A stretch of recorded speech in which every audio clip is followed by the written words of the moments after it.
Have you ever thought about working for the government? For most people, this comes when their parents tell them as little kids that anyone can be the president.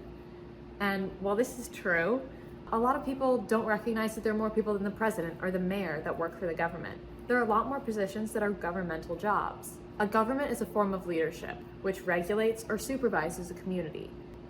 There are governments of all different sizes. Maybe your school has one where there's a student from every class that goes together to meet and talk about what should happen at the school. Well, that's pretty much what happens in actual governments too. They're as small as a city government to as big as the entire country, and are typically divided into three groups or three branches of the government. The first is the executive branch. The executive branch is pretty much just the leaders. They're typically the ones that are overseeing the other two branches and have the largest title. The second of the branches is the legislative branch, or policy making. People meet here to talk about rules and regulations. The third branch is the judicial branch, or legal branch. And here's where people go to make sure that justice is served and that those laws are being followed correctly. All three of these branches work together to make sure that the entire government runs smoothly. When we're talking about a local government or a city government, we're talking about the government that oversees most of the things that happen in your daily life. And it's led by a person called a mayor or a city manager because they manage city projects and work alongside other leaders in the city to make sure everything runs smoothly. Think of a principal at a school. They will make sure all the teachers are teaching things properly and that all the kids can go to class on time. They're making sure everything runs smoothly, but they're not the ones actually teaching or creating any of the lessons. One of the roles that works alongside the mayor is called the city council. The city council is a group of people that comes together to meet and talk about laws or rules that a city should follow to make sure everything inside the city is happening safely. In addition to this, they also work on handling public resources like money and transportation to make sure everyone can get where they need to go and go about their daily lives as they want to. The judicial branch is made up of a series of things called courts, which is a place where lawbreakers and criminals go to be put on trial. City courts are called municipal courts, and they increase in size from city, state, to nation. If somebody doesn't agree with the ruling at a city court or a municipal court, they can then go to a state and then the national court to get a re-ruling. The national court is the biggest court, and it's called the Supreme Court. But every single trial that has to go will start in municipal courts. But just because those are the three branches doesn't mean that there aren't other government jobs in cities. For example, there's something called the school board, which means to talk about what schools should teach and how they should teach them.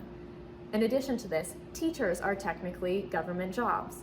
Because they're working for a public school, they're being paid for by taxpayer money and are technically then employed by the government.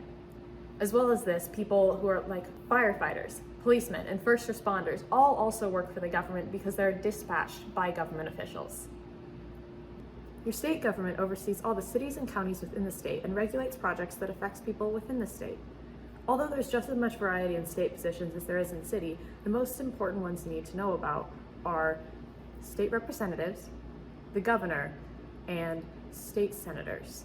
Representatives and senators make up the legislative branch and work together in a place called Congress to discuss policies and laws. There are 2 senators for every state, but the amount of representatives depends on the size of the state.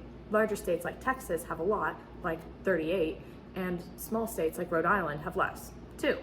Indiana has 9. The governor is the leader of the executive branch at the state level. Much like the mayor of a city, the governor has the highest position within the state government and is the state manager. They oversee the implementation of laws and work with the State Department to keep state roles like the protection of state parks or law enforcement up to code and managed well. The national government creates policy and leads the entire country, and it's led by the executive leader, the president. It's who most people think of when they think of government. The president works alongside the vice president, and the vice president is the person who would become president if the president were to leave their job or die.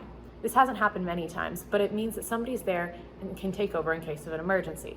The vice president is also the leader of the Senate, which is part of Congress and made of senators and representatives that we heard about on the state level. The president and vice president, much like other positions of government, are not alone in their leadership. They're advised by a group of people called the cabinet.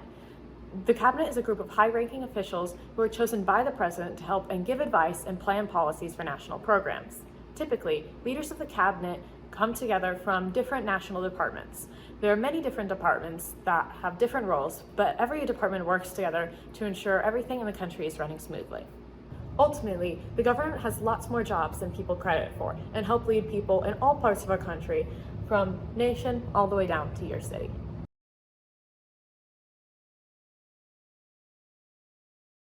Hi, thanks so much for watching this video. I'm Madeline Masturka, the creator of Civics for a Future project, which is my Gold Award project. So thank you so much for supporting my project, and I hope that this video helped a lot. If you want any follow-up activities or resources, you can find the link in my bio. It will have all of the resources that I use for information to get this content. It'll have resources for activities that you can use to follow up, as well as the database for all of the videos that I've created and things like that. So I totally hope that this helped, and hope you have a great rest of your day. Thank you so much.